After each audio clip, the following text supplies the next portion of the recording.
let me call the meeting to order then, and now we'll continue our discussion.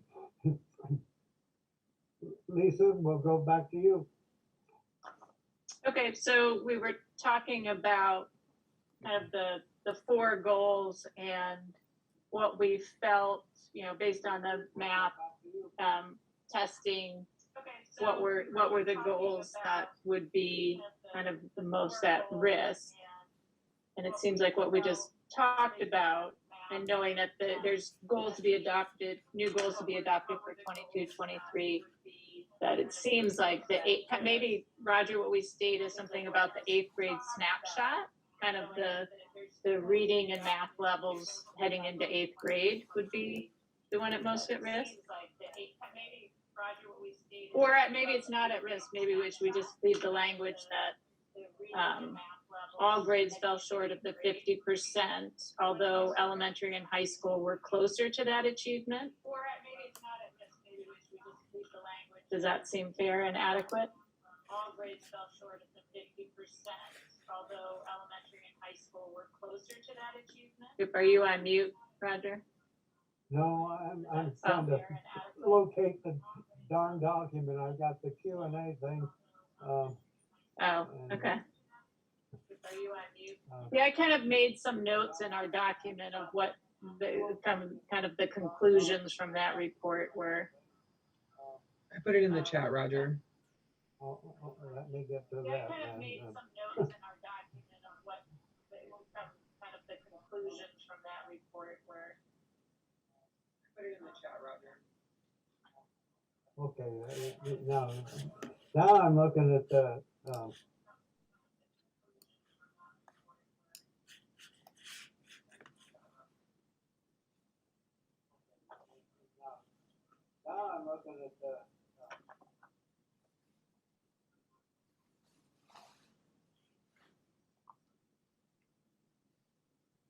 and Lisa, you were talking about the paragraphs above the budget observations. Yeah, like towards that end of that first section, we state, focus of review for board goals. And then at the end of that sentence, last year we put, of the 4 goals, we believe the 5th grade math goal is most at risk for not being met. And the map testing done this winter shows math growth is lagging, especially for our 5th, 7th, and 8th graders. And then below that, I just put for CBRC discussion, and kind of what the conclusions from the fall and winter of this year, where there's existing gaps between Black, Native, and Latino students and their white and Asian peers, and then growth in mathematics was stronger across all grade levels as compared to growth in reading, and then reading growth was higher in elementary than in secondary grades. So maybe we don't need to say what's most at risk. Maybe we just say kind of repeat what the conclusion was, that across all, we fell short of the 50% off across all grade levels, but that in elementary and high school, they were closer to achieving that 50%. And therefore they were pushing it out another year to see if we can get there. Maybe that's all I need to say. I would agree with that, but Ailey, do you think that encapsulates the situation as it stands right now? Well, I think it was about growth, and so those board goals were that we would see growth in students, and I think the pandemic, we know that students, there was a great New York Times article that came out today. We know there's a ton of learning loss associated with the pandemic. And especially in Oregon, we were one of the ones that was out for the longest. And so it's really fascinating the amount of learning loss we have compared to other places. And so if I would put something in there about that, and then maybe even, the additional supports that are going into, like what we learned about last night at our meeting about middle school, the wraparound interventionists that are going to be in some of the classes, as a way to sort of mitigate try to catch those kids up that we know aren't on track in 5th grade, so that they have a chance to succeed when they hit middle school.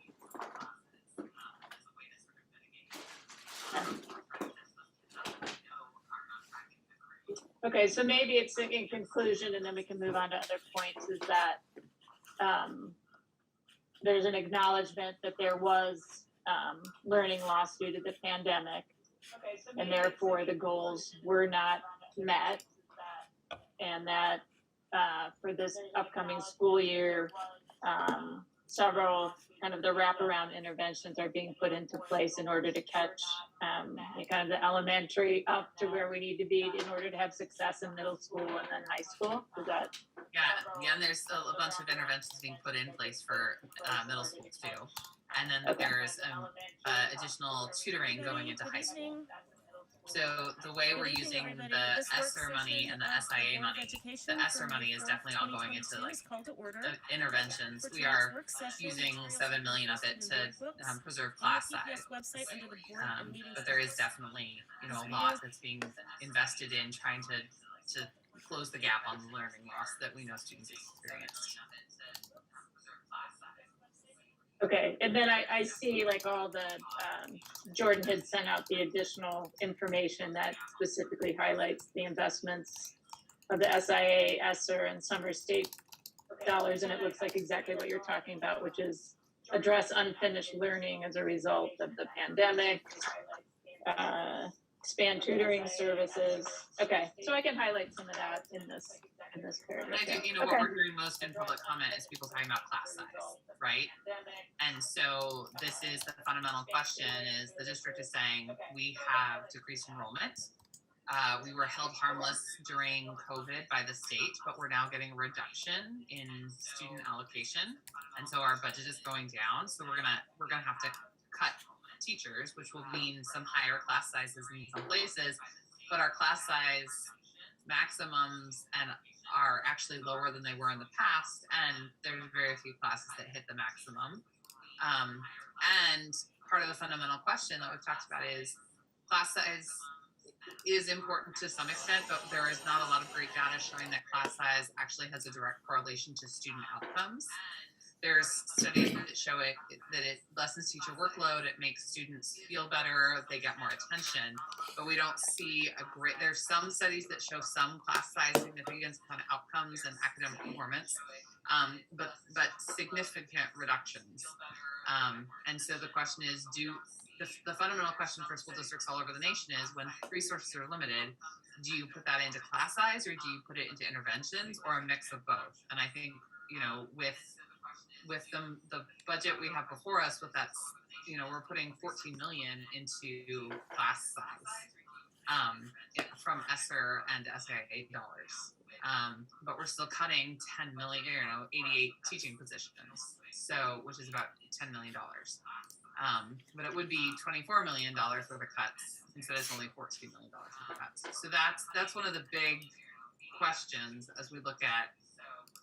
There's just it sometimes feels like people can't agree on, PBS has more money than they've had in the past, and we could use all the ESSER and SIA money to put class sizes instead of putting in some of the other interventions that we've decided to do. And that's going to be one of the fundamental questions. So it'd be good to have CBRC weigh in on that to some extent, to say, I think one of my biggest worries is if we use the one-time ESSER money to fund teaching positions for the classroom, we'll have layoffs next year.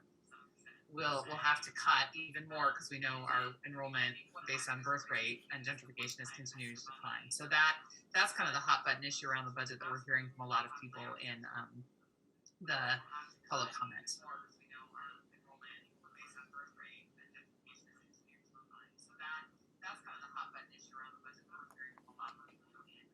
Well, thank you for all those comments, because I think that helps me in formulating this piece regarding the goals. So it looks like we have other people on the call, and Roger, I don't want to take over, but just to, as I mentioned, I need to keep going. I don't know if we kind of want to walk through the observations based on just kind of walk through them to see how people are doing on theirs, and then we can, you guys can continue after I go, but maybe we can just check in with everybody of where they're at. So I don't know if Renee or Alona, if you want to just give us an update on where you're at on your observations. I've got so many screens open, I can't see the people, so, Renee, would you, respond to Lisa's question? Go first, and then, Alana, would you come in after, Renee makes her comment?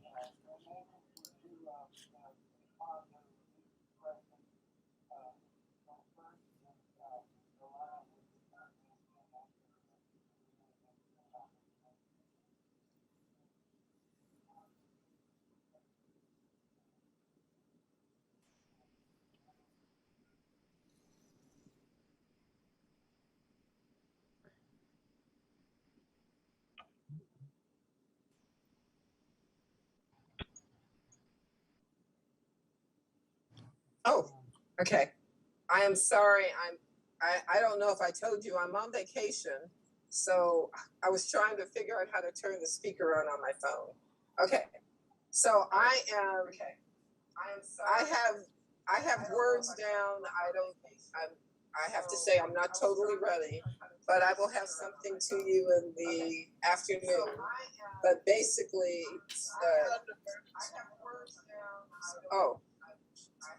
and we're in a car right now, so I will. I'll just email you, please. Okay, then, but I do want to say it's still 2, 3, and 4.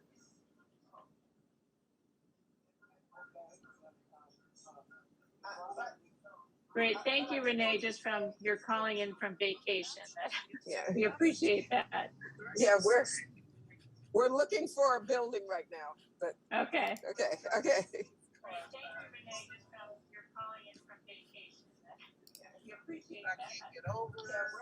What, you guys, wait, let me turn on this.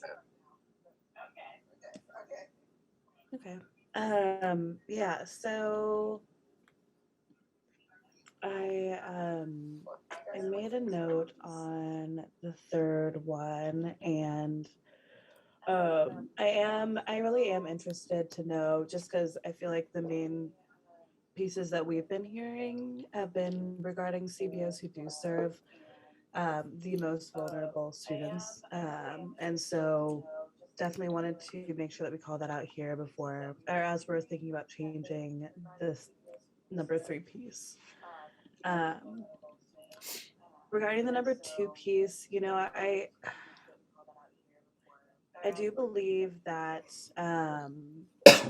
the first sentence is correct, that the superintendent and board are deeply committed to racial equity and social justice, and that this lens has improved the district's focus on historically underserved students.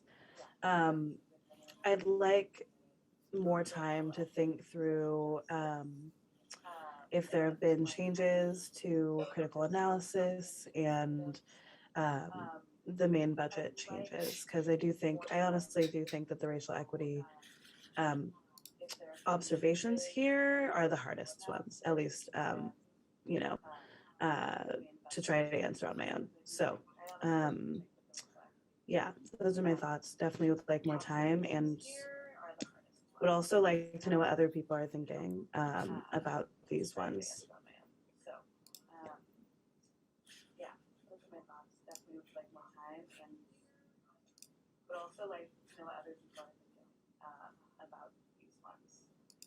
Second home run of the season, a little well, spinning maybe slider out over the time, plate. Lisa, we need to interject a conversation about, There's the train tracks, and it's a dead end right there. That's the train tracks. well, I guess Renee's finding her building maybe. That's a good start. The slider is taken out of here by But Burke. we, And Zimmer, know what you can do. Can you hear me? Grass is wet. Just Yes. by the pitcher. Okay. So, I did want to know if, because I haven't looked, Jordan, did you send me the information about the map testing? Just like that, the Blue Jays take the go-ahead run. Is Yeah, Jordan we I It's believe, yeah, we did answer that question. It's in the Q&A document. Okay. Do you want me to send it directly to your email? No, if you put it, actually, that's probably easier because I'm not at my real computer. I have an iPad with me, so that would be, and I can, no, if it's in Q&A, I can find it. It's in the Q&A. Yeah, the Q&A document. Okay. Which I put it in the chat if you can access the chat, but I also sent it via email. I cannot access the chat. I did I'm on send a it phone. to you in an email earlier today too. Just Oh, okay, great. Yeah, okay. We've been out and about, so I Totally. will check. Yeah. Okay. And let me know if you need anything. Yeah. Okay, I will. Where he was on again and off again to the injured list. A little bit better of a move. Zimmer back just in time. Oh, okay. I think just let's take a pause for just a minute. And it sounds like we each have homework yet to do. And and before Lisa has to leave us this evening, we need to look ahead as to when we gather to finalize this report that we need to submit to the board.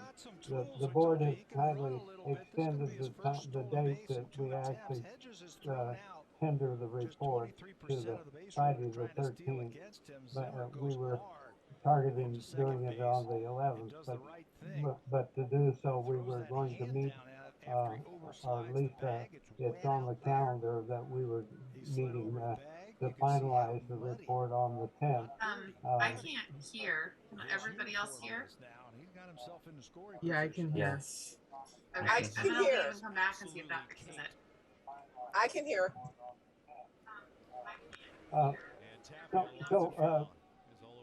While we all are hearing, hopefully, can we agree that we will meet on the 10th to finalize the report? I can be available on the 10th. That's a Tuesday? Yes.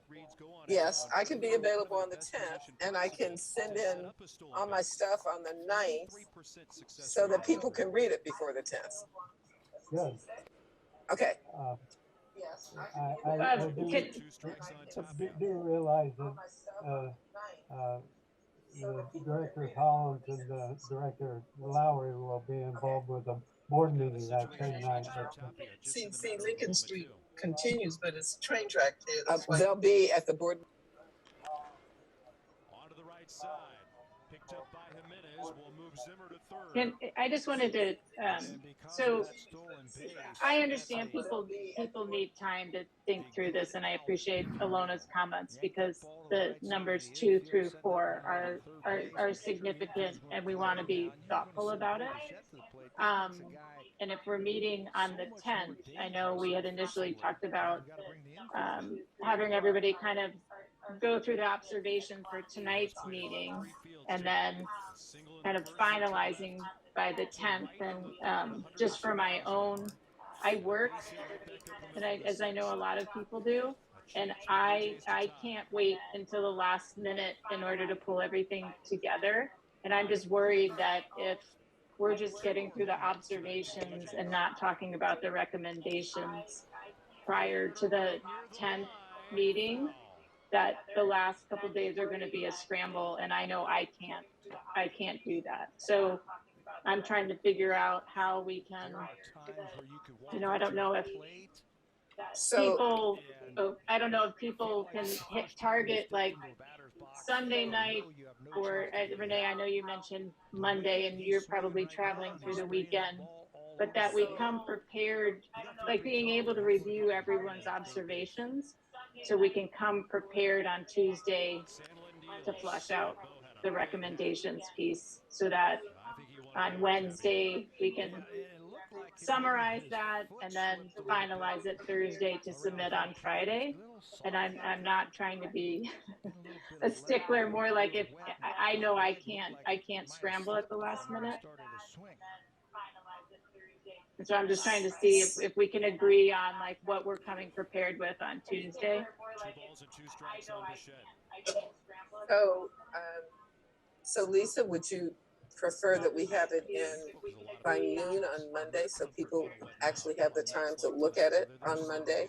Able to get a good grip. I think that would be the great. And again, observations- yeah, I think if you can, I think the earlier people can get it in, the better. And I understand people have plans, and I know you're away, so it's not. I don't. Yeah, I think if people can target Monday by noon, and worst case scenario by 5, that at least people can look at it Monday night and/or Tuesday and come prepared Tuesday night to talk through. That would be great. Right, so we would be talking through the observations that are written out, and then discussing the recommendations. But thinking about the recommendations when we read the observations on Monday. Yeah. Okay, got it. 517. Never fouled the Kirk home run. Now at the tying run, 90 feet away. And so if we're on 2, 3, and 4, I don't know if anybody had any other comments to contribute, since Alona just kind of asked if anybody else has any thoughts on those. You see where it went? That went right by his buddy on deck. Knocked the bat right out of his hand. Sniper fire. Yes. Always picking on a I rat. think some of the information Jordan provided yesterday on kind of the staffing by school and that information too is helpful. And I haven't had time to go through those. I think some of the information. Oh yeah, that is in the Q&A document, by the way. Mhm. Yeah. So Lisa, let me just make sure that I understand. You're suggesting that we each submit all our homework assignments by noon on Monday, so we can be well prepared to discuss and perhaps even finalize those observations on Tuesday, and that we would again meet on Thursday, the 12th. No, that we finalize the report on Tuesday the 10th. That's the goal. No, I think it's that we all, so you're right on, everybody by noon on Monday, as close to noon on Monday as possible, that everybody submit their draft observations so that everybody can review them and we can talk through them on Tuesday. And as part of reviewing the observations is that people should think about what their recommendations are for those observations or key pieces of it, and that we can talk through what the recommendations are, and we can figure out who's going to draft out those recommendations. And some of it we can probably do while we're meeting on Tuesday, but I don't think there's a meeting on the calendar for Thursday because we thought we were wrapping up on Wednesday. So just to reiterate, yeah. What I'm asking are you, do you think we schedule a meeting on Thursday to finalize things, or that we finalize the recommendations on Tuesday, Can you give me a little bit more information than assign that to get this guy the out? scrivener to put them in final form? I think as much as we can get done on Tuesday would be great, and then there could be some back and forth in the document itself on Wednesday, Thursday on the recommendations part, but I think people should come prepared on Tuesday with just what some recommendations could be. Agreed. Okay, we got two in agreement. How about the rest of you? Look out there now. I think Ilana, we know what he wants to do. Pitch around him. Yep. So it was be very careful. And Hobbs, have you had a chance to take a look at 5 or not yet? I did. Runners are on the corners. Do you have changes, or are you gonna to put those in the document at some point? I mean, after looking at it, and then like, because I know that for 5 it was for like one-time federal funds that like I didn't, and that's kind of restrictive. I didn't necessarily think that like there was any revisions that I would make to observation 5. I felt like it was 5. I mean, I feel like it was fine as is, and the information there, unfortunately, was, still relevant. Those needs are Okay. still relevant. Yeah. Okay. This is it was kind of hard for me to get through just because of like my time commitments right now, but like I know that we have a limited amount of time, and I can take on another observation to like take the load off to someone else. Yeah, so if anyone like Roger, I know you're working with 2, or like Renee or Alona, I can take one of yours. Yeah, just let me know. Thank you, Hudson. I appreciate your observations on that, on number 5. I was just gonna throw it out there that I think I was having this conversation with Hobbs a few days ago, that we have leads on each of these, but all can certainly make comments on any observation and add to it. And it sounds like from what I'm hearing from you all tonight that the racial equity, social justice centered observations are really important and need a little bit more thought and intention. So maybe just a collaboration, throwing comments down on those might be good. I'm just going to throw that out there. But yeah. And by the way, Alana gave a thumbs up, I think, for as well now, but as well as for Tuesday meeting. Is that right, Alana? By the way, Alana gave a thumbs up, I think, yes, for as well now, but as well as for. Which is your And Jordan, you're right that everybody should feel like they can add comments to each section too, for sure. And then Roger, do you just want to talk about 6 and 7 real quick? Tickets to the All-Star game presented by MasterCard in Los Angeles. Well, I drafted a response to 7, and that's been placed in the Q&A thing. Yeah. And now, Pat Tabler, I put the pressure on you. So, it very much deals with the questions that you had on the earlier comments about maps and so on. So, please hack away at that the way so the 2 reconcile with one another. And, yeah, I looked at that when I was writing mine, so thanks, Roger. So then, and then I was awaiting a response to some of the questions I had about 6. I was a little bit confused about whether or not we were talking about reserve funds that had been tapped last time, or whether we were talking about a shortage elsewhere in the administrative staff that we had opined on. And so I was waiting for Norberto to provide some guidance, and then I'll be happy to.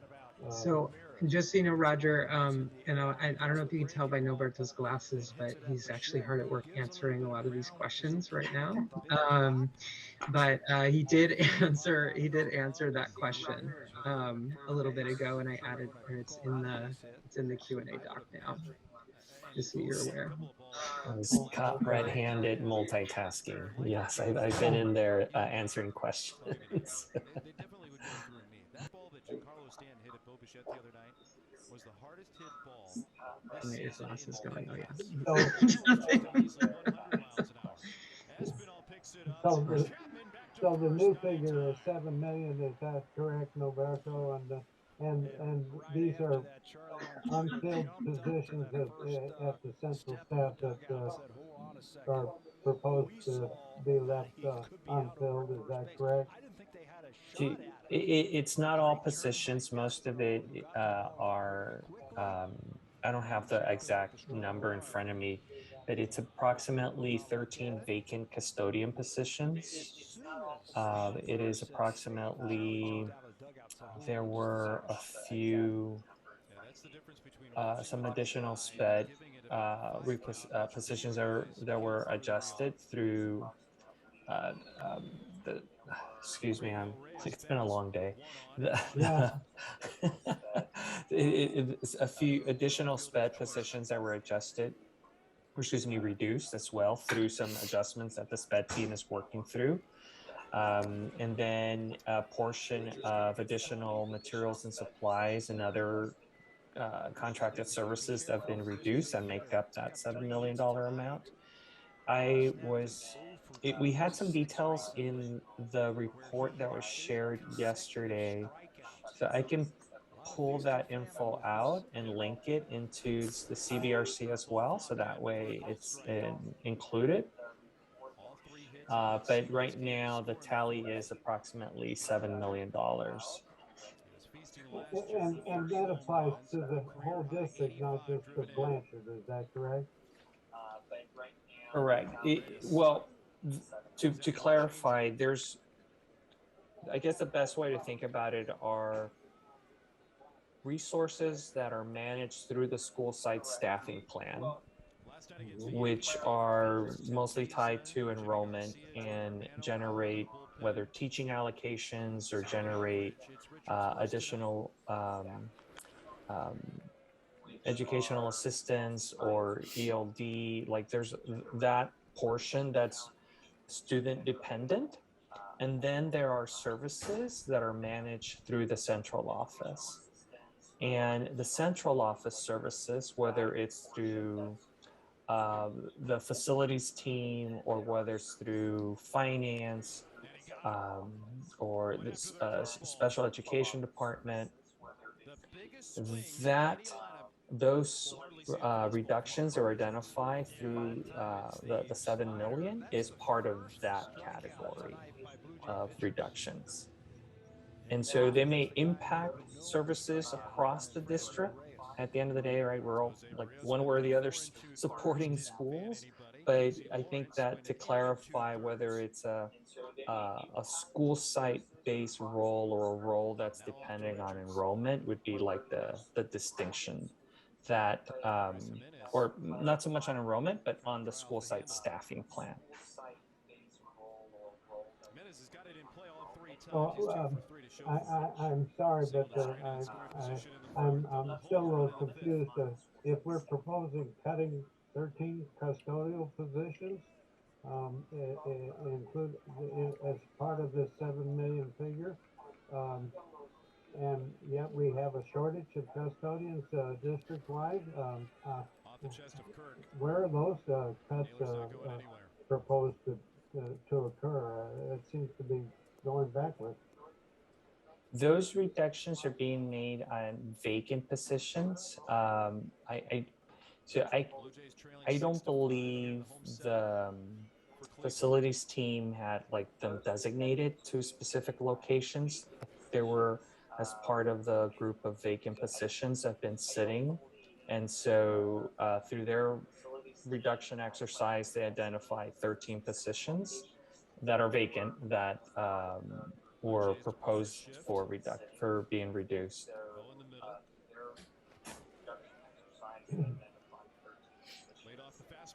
Well, okay, I understand your response, but I guess I'll take my hand at addressing an observation. He didn't go on that one, didn't make the attempt. I'm following you. Are you talking? You're talking. The custodians? Is that what you were just talking about, Roberto? Yes. So the problem is the schools are understaffed. So the schools are not as clean as they should be and are not as safe as they should be. Wouldn't that come first? Jimenez, I thought, really set that inning The up schools for are them to have understaffed. a So long the inning. schools are not. And That's the- my question. I know you probably can't answer it, but that's Left what field I'm line. saying. and That I, to yeah, me, making sure that the schools have enough custodians so the Yeah, good approach. custodians are not over. And he got him on the change up. They are overpaid, underpaid. We know they're underpaid. The students need to have clean, Moving into the eighth with the Blue Jays safe down a run. schools. So we need to figure out how to make sure we have enough custodians at school. That's me speaking. yeah, I wasn't telling you to answer the question. no, I appreciate the comment, Renee, and that's the type of, I think, feedback as we think about how to continue to improve and meet the board's goals, CBRC's feedback on meeting those goals, and the type of considerations and trade-offs that as a whole we should be thinking about. And whether it's, in this circumstance, there being vacant positions. I say, but yeah, I think being able talking about custodians. I don't know how many custodians are in BSC, but they can staff. The school should not be. Yeah. So There's not a lot of custodians. my in this thing is, you put the schools are children before BSC.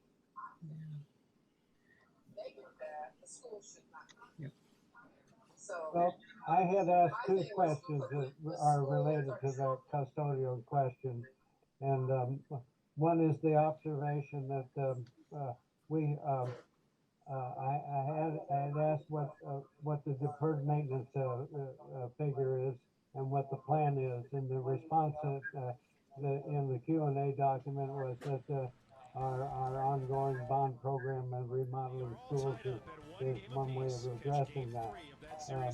My observation is that we're not indeed actually fulfilling the promises we're making to voters when we're remodeling schools. We're signing off on construction and adding to the deferred maintenance of our buildings, because high schools are routinely getting two custodians because their other assigned custodians are being used to cover elementary schools and so on, and certainly they need to be cleaned as well, and so on. But as one who's in the buildings,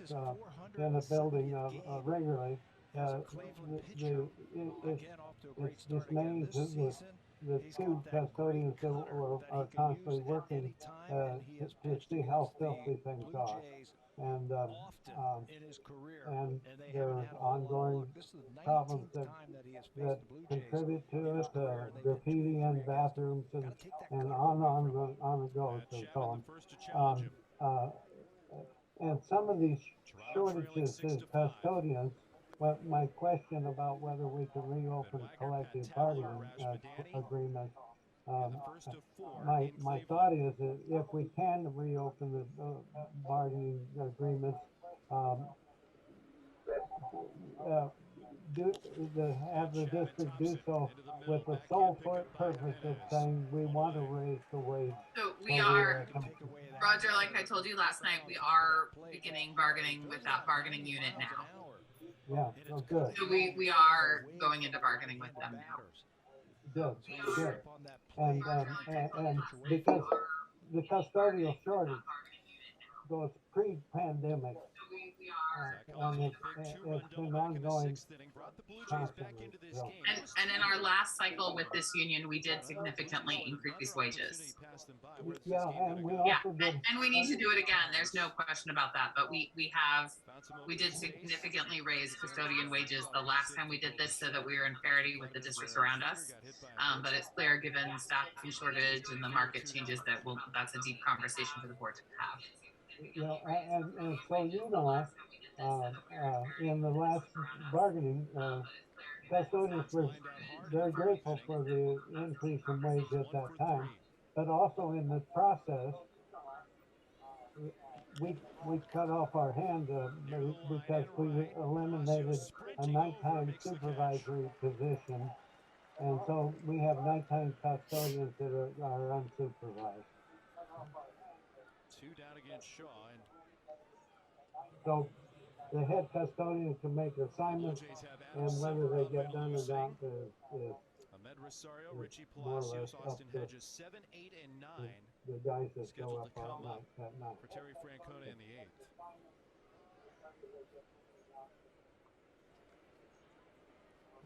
So I'll take a hand at drafting something in response to the observation number 6, and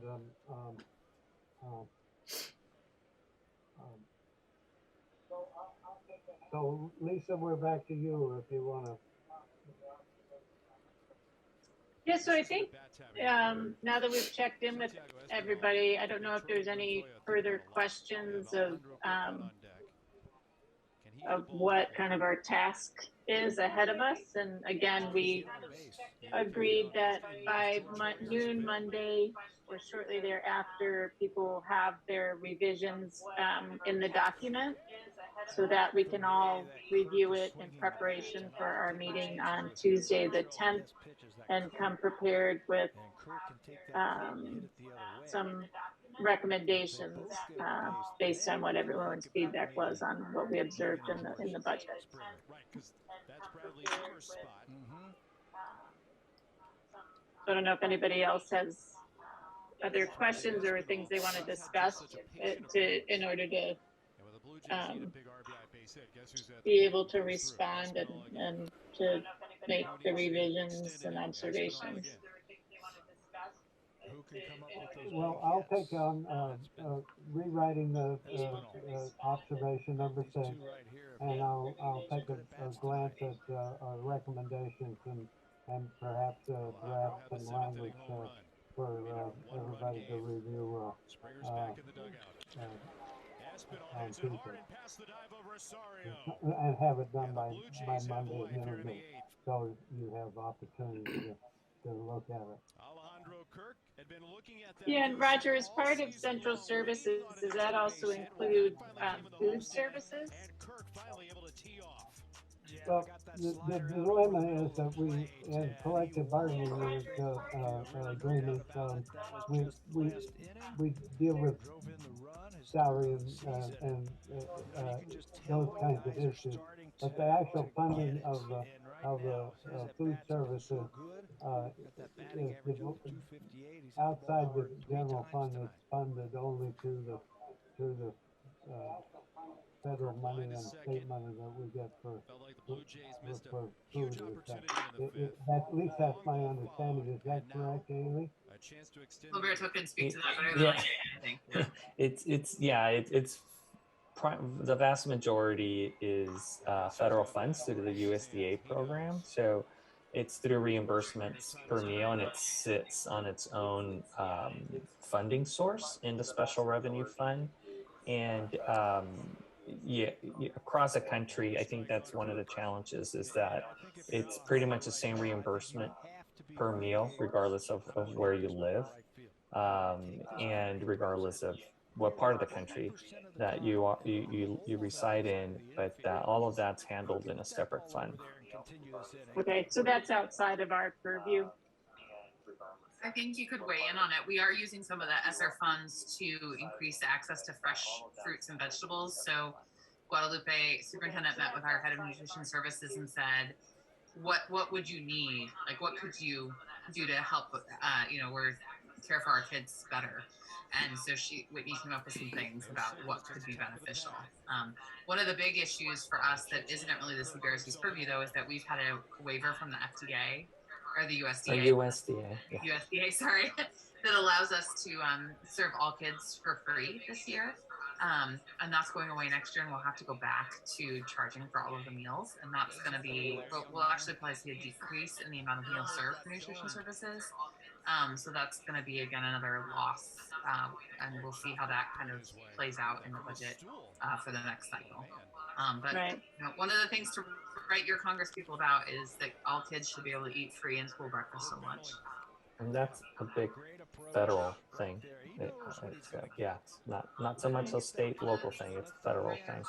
Right. Yeah, Yeah, that's that- actually why I was just going to say that's why I asked the question, because I heard that posed at the board meeting, and kind of goes back to what Renee was asking in this. In order for the kids to succeed, we kind of need like the clean and safe buildings, and then making sure that kids have the food to eat in order for them to be successful at school. And so I kind of felt like that we could at least make that as an observation, that those are key to our kids succeeding in school. So we might not necessarily comment on the funding part of it, but that those are essential to our kids' success. So, okay, thank you. To retire the Blue Jays. Through 8, a one-run game. Well, it sounds like we more or less have defined what our individual assignments are for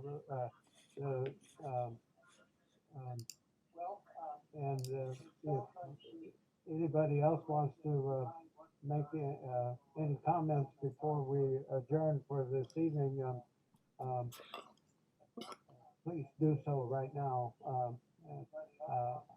I have difficulty seeing raised hands or on my screens that I have open, but does anybody have their hand up?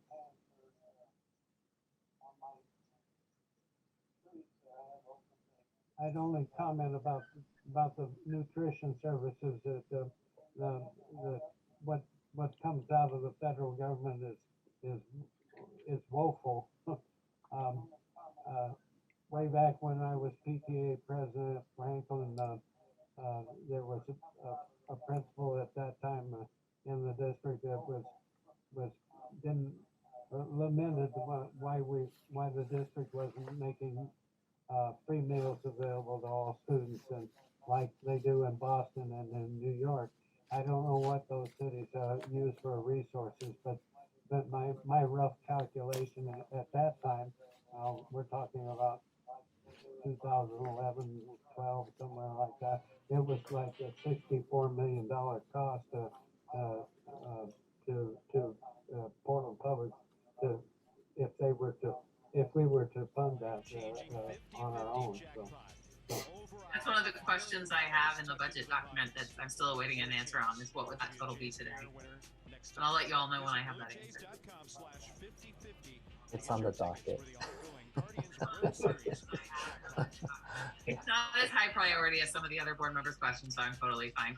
Because it's not something we're doing this year. It's just more for information as we look to the future.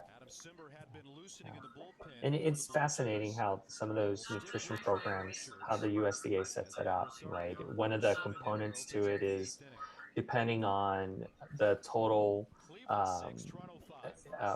population in a school district of student population, and depending on their poverty level, how much reimbursement can a district get?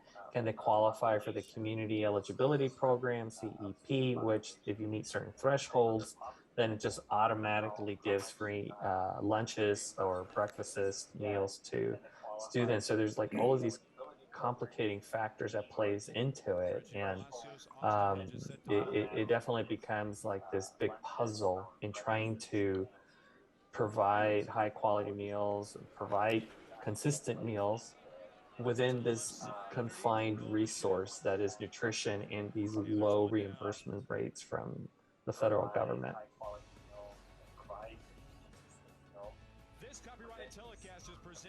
What worries me, of course, when you look like that Fed, and the IDEA funding that has never reached this federal promise. I hope that we don't suddenly get a federal program that says, "Oh yeah, we'll pay this huge amount," and then they don't. It doesn't matter what kind of music you like. I mean, you were going to find some. Yeah, I think the IDEA is supposed to fund at least 40% of special education costs, and they paid less than 17% nationwide. So That's what Roger's talking about. And IDEA funding, I think, got cut again this year. So they were still talking about it last time I checked. But that's another way, our special education funding happens is also from the feds to some extent. So. Palacios trying to sneak his way aboard. Chapman was shifted off towards the Well, shortstop position. I often joke with the board that, they make the big bucks, but they don't make it down. And they certainly put in a long day yesterday. So the aliens are very, I express my appreciation for your public service. Thank you. I'm not one who likes to keep talking until people stop listening, and I'll leave that to preachers if they want to do that. But anyway, so I'm going to call this meeting adjourned, and we will. Hello. Hello. Go ahead. Yeah, I do want to also ditto what Roger just said. I do appreciate the board members. I know you put in a lot of time, and I know why you do it. And I just want to reiterate what I heard a lot last night, and that is that you do not have to vote to approve this without some changes. But because I do believe that some changes, and I will be very honest, I have not finished reading the document, but I do know there are some things that I would love to see changed, and that will be in my comments. But you do have the authority to do that, and I just believe that the kids should come first, and their needs should be met first. And I don't think the present budget, I do believe the present budget can do some changes to make that happen. So thank you for all you do. I also wanted to say two things. One, we need to approve the minutes from last meeting before we leave. Roger. Thank you, Alexander, for the reminder. And then two, I just wanted to, and I know I'll be seeing you all again, but just want to say it's been a really a huge pleasure spending this time with you all, engaging with all of you. You have been incredible, put in lots and lots of time, all for free, right? So that's, something we really should be talking more about. But I really appreciate all of your engagement and getting to know you all more. And yeah, you're all. We'll do a rapid homework about approving the minutes. Hobbs, do you want to move that we approve the minutes as written? And Alana, you want a second? Yes. I motion. The game is slowing down for him. I can second, yeah. I think he's understanding situations. All those in favor? He's understanding how to catch at the big Aye. Aye. Aye. Aye. That movie just made. I have not Hearing seen none. Aye. pop the pitch-com Okay, device good. instead of covering with a bare Any hand opposed? punching it in or the glove. Hearing none, they stand approved as snaps it written. free. Thank you. You sit down. You know who did that? Martin Maldonado. Renee, just a brief response. Yeah. I agree that the budget can be revised, but there are deadlines that are imposed by the state that the board has to take action, and it has to be submitted no later than the end of June. So they do a bump up against other requirements. So. Oh, yeah, I know. Oh, okay, all right. I wasn't sure whether you were. Yeah, I do know that. Oh, okay, all right. Yeah, So I do know there's a deadline for them also. Yes. Yeah. So we stand adjourned for this evening, and we'll reconvene on Tuesday, the 10th at 5 o'clock. That's 1724 hours. Tuesday the 10th at 5. Yeah, oops. That time he was Okay. leaning Good night, thank you, and for Good everyone. night. And bye. Thank you, everyone. Good night. Thank you. Recording stopped.